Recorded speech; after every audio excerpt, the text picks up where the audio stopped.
Tonight, Brisbane will be in the spotlight in Egypt. World leaders are meeting for COP27, the Global Climate Conference. Brisbane's Lord Mayor Adrian Schrinner is there too. He'll be speaking tonight. Good morning, or should I say good evening, Lord Mayor? Yes, good evening. Good morning to you. You are a long way from the pyramids, but what have you seen since you've touched down? We're in Sharm el-Sheikh, which is on the Red Sea, and there's 30,000 delegates here for the UN's climate change conference. It's one of the most extraordinary conferences I've ever seen, and certainly one of the largest I've ever seen, with people from around the world united on talking about the challenges of climate change, but also what is happening and delivering real action, which is really positive to see. You're keeping powerful company at COP27, Lord Mayor. Other delegates include US President Joe Biden, UK Prime Minister Rishi Sunak, a host of global leaders. Why were you invited? Look, I think this is one of the opportunities that comes out of Brisbane's hosting, or South East Queensland's hosting, of the 2032 Olympic and Paralympic Games. This is the first time we've been invited to a COP, and I have to say, I don't think we would have been invited if we weren't a future Olympic host city. So, I guess there's other flow-on benefits to Brisbane and the region of being a future host city, and suddenly people are paying attention to what Brisbane is doing. And it's an opportunity to really let people know about what's happening in Brisbane on the world scale. And, it's an opportunity we wouldn't have had, before this Olympic opportunity came up. Well, on that theme of being a host city, Lord Mayor, last night Australia's Climate Change Minister Chris Bowen pitched to host COP, the UN Climate Change Conference in 2026. Will Brisbane host it?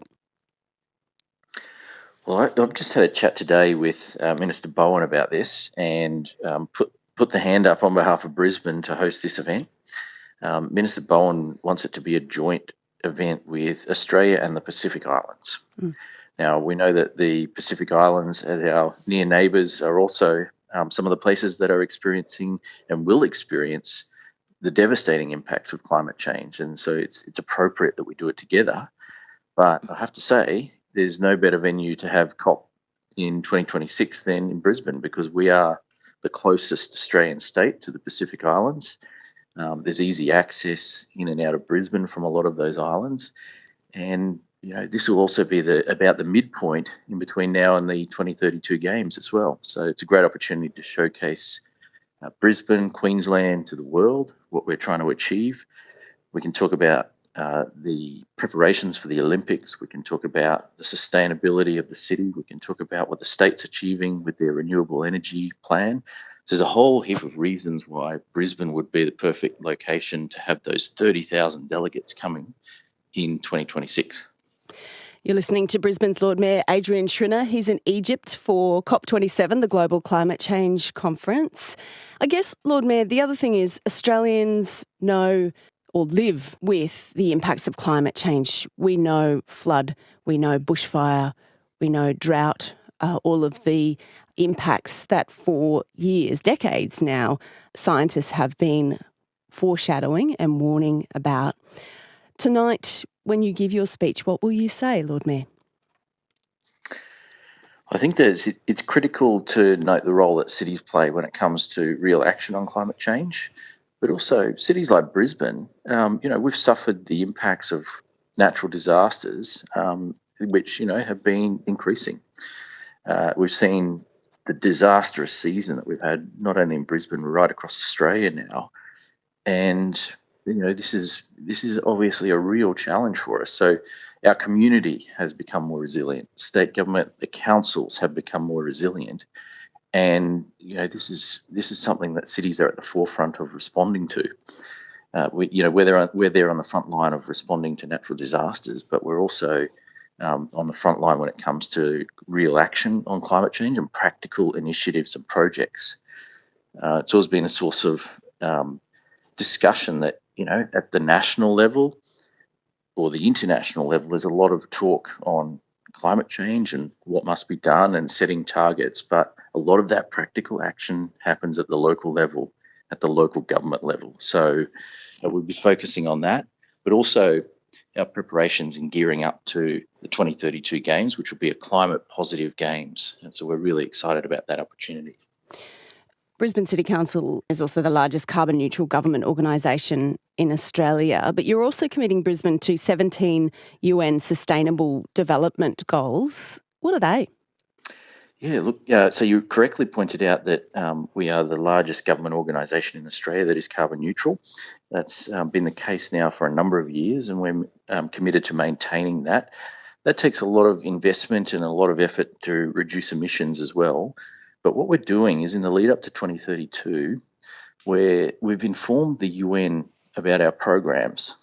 Now, this is something that they've kicked off with a range of cities. It's called the Sustainable Development Goals Cities Program.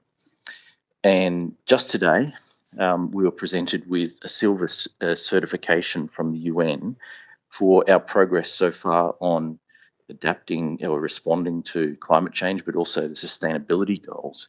We are the first Australian city to receive that certification and to join this program. And there's only 6 other cities in the world. So this is something where Brisbane is leading the charge, and it's something we should all be proud of. Ultimately, this is not about the UN telling us what to do. This is us reporting on an international level what we are doing and what we plan to do, and then basically, going through, having a look at our plans and giving a certification to acknowledge what we've been doing and what we plan to do. I had a look at some of the goals, and I think, a lot of them will be familiar to people in Brisbane. Donate what you don't use, waste less food, support local farmers, vaccinate your family, help educate children, empower women and girls, avoid wasting water, use energy efficient appliances and light bulbs, create opportunities for young people. Who are the other 6 cities that we're in company with, Lord Mayor? Do you know the others? Well, no, look, I don't off the top of my head, but there's no other Australian city. So this is something that I'm very proud of. I do expect there'll be other Australian cities that will join, and this program is gearing up, but I'm proud that we can be the first and that we're leading the way when it comes to our programs. Of the Sustainable Development Goals, number 11 is really important because it's about building sustainable cities. And that's something we've really been focused on in Brisbane with our programs, and whether it's the work that Council's been doing with, the fully electric Brisbane Metro, the green bridges, investment in parks and green space, or the things that we're doing to try and encourage buildings to be more sustainable. We've got a green building incentive program so that new buildings that are built can receive a reduction in infrastructure charges if they're sustainable buildings that are built to save power, save water, and have a lighter environmental footprint. So there's a whole heap of things that we're doing. You're listening to the Lord Mayor Adrian Schrinner. He's not in City Hall today. He is in Egypt. Sharm el-Sheikh, the host city, 30,000 delegates from around the world gathering to address climate change, climate justice, one of the priorities on the agenda as well. But you're hearing from the city's perspective what the priorities are